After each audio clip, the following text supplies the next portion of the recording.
At the end of the Mahabharata, Gandhari had to face great loss and pain due to the death of his sons. He believed that Lord Krishna could have stopped the war with his divine powers, but he did not do so. So he cursed Lord Krishna that after next 36 years, he and his Yaduvansh will have to face destruction by killing each other, and Dwarka will drown in the sea.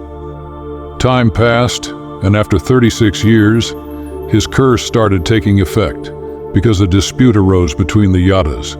They started killing each other, which led to the destruction of Dwaraka, and Dwarka drowned in the sea. One day, Lord Krishna was lying under a tree on the bank of the river. At the same time, a hunter named Zara came into the forest, and mistaking the sole of Lord Krishna's red glowing foot for that of a deer, he fired a deadly arrow. When he saw that his arrow was not from a deer, when he himself entered the feet of Lord Krishna, he felt very sad and repented. As soon as he realized his mistake, he said, "Oh God, please forgive me. I have committed a big sin unknowingly. Even the death penalty for this sin is less. You haven't committed any crime. You were the monkey king Bali in Tretaya Yuga, whom I killed by hiding behind a tree, which was contrary to the rules of the battlefield. That's why I die. It was already written in your hands. Noise. You become free from this guilt." Saying this, Lord Krishna departed from the material world. Feeling sad, Zara went to Arjuna and told him about the situation. Hearing this, Arjuna performed the last rites of Lord Krishna. His entire body turned into ashes, except his heart, which was alive and divine. Arjuna placed the heart on a wooden platform and threw it into the river. Flowed. The heart continued to flow in the river, and after a long time it reached the banks of Mahandi in Odisha.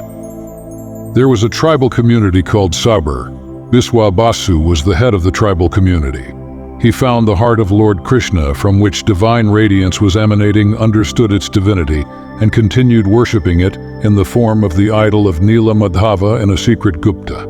Apart from the tribal community, no one was aware of this.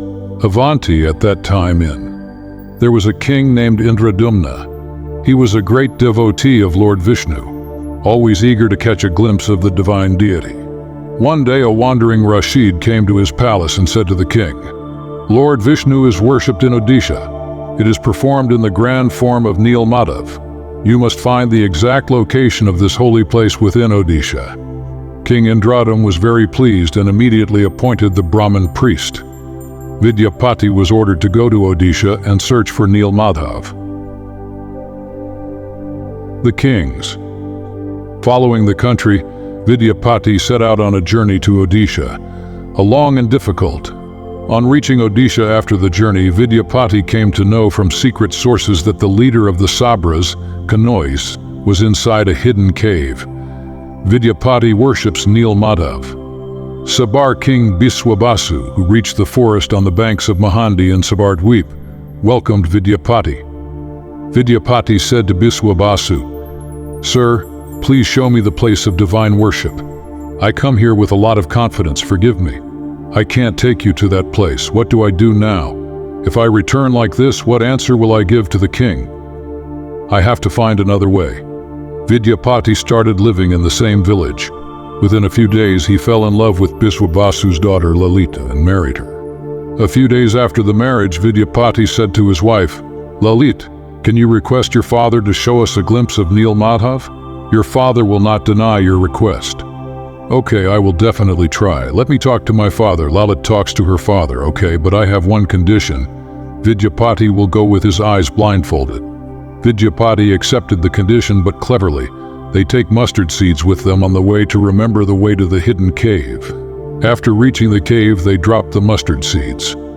Vidyapati saw the divine image of Nila Madhava and was mesmerized. Returning from the cave, Vidyapati told the whole story to King Indradumna. After a few months, Vidyapati visited the secret cave. The mustard seeds that were scattered on the road germinated and became plants. With Raja Vidyapati Noise followed the mustard plants to see the divine idol of Nila Madhava. When they reached the cave, they did not find anything there. Nil Madhav had gone missing. Disappointed, King Indra returned to Dyumna's palace. That night, Lord Vishnu came in his dream and said, Noise, in this world I will not be able to give you darshan in the form of Nil Madhav. You go near the entire seashore, a liquor will come floating. I am a very big fragrant red. I will appear in the form of a wooden log. Symbols of conch, chakra, mace, and lotus will be visible everywhere on that wooden log. In that wood, bring the fat outside and make 3 idols out of it, then you can worship me. The Naus king Indradyumna followed this message and reached the beach of Puri, where he indeed found a floating wooden log. But despite the countless efforts of the king's servants, no one could not lift the wooden log. Eventually, with the help of tribal leader Biswabasu, the wooden log was brought to the palace. But no skilled artisan could make the idol of Nilmadha from that log. O king, this wood is so strong that none of our hammers or sugar has any effect on it. Please forgive us, we cannot do this. When this work became possible, Lord Vishnu again appeared in the dream of King Indradyumna. Rajan appeared and said, Vishwakarma, the divine architect of the gods, worship, will definitely complete this task. Following the advice of Lord Vishnu, King Indradyumna prayed to the divine sculptor Vishwakarma. Then Vishwakarma appeared in the form of an old elder and said to King Indradyumna, O king, I have heard that. You are trying to create a statue. Yes, Shilpi, you heard it right. Are you capable of doing this? Yes. I will definitely make the idol from that wooden log, but I have some conditions. O craftsman, tell me, what are your conditions? I will make idols of Lord Vishnu in a closed room in 21 days, and I have to be alone during this process. If anyone opens the door before the completion of 21 days, I will leave the idols incomplete in the same state. Do you agree to these terms? Yes, I like all your terms as accepted. Please take the work forward. Noise Vishwakarma closed the door and started his work. People could only hear the sounds of tools like saws, chisels, and hammers coming from the room. When no sound was heard after 15 days, the queen became worried, and King Indra said to Dyumna, Maharaj, perhaps I have not heard any sound from that room. The old man has died of hunger. The door before any accident happens. The door should be opened, but the queen had set a condition that the door would not be opened before 21 days. But if the king grew old, she would die of hunger and thirst. If something happens, we will feel guilty. Door should be opened. The queen insisted on opening the door. Finally, the door was opened, revealing that Lord Vishwakarma in the form of an old magnate had disappeared, leaving behind 3 incomplete idols. King Indra to Dyumna felt very sad for not obeying Vishwakarma and breaking the condition. Therefore, the hands and legs of Lord Jagannath are incomplete. When King Indradyumna went near that half-built idol, his heart skipped a beat. Sounds are heard which make them know that the heart of Sri Krishna resides inside this idol.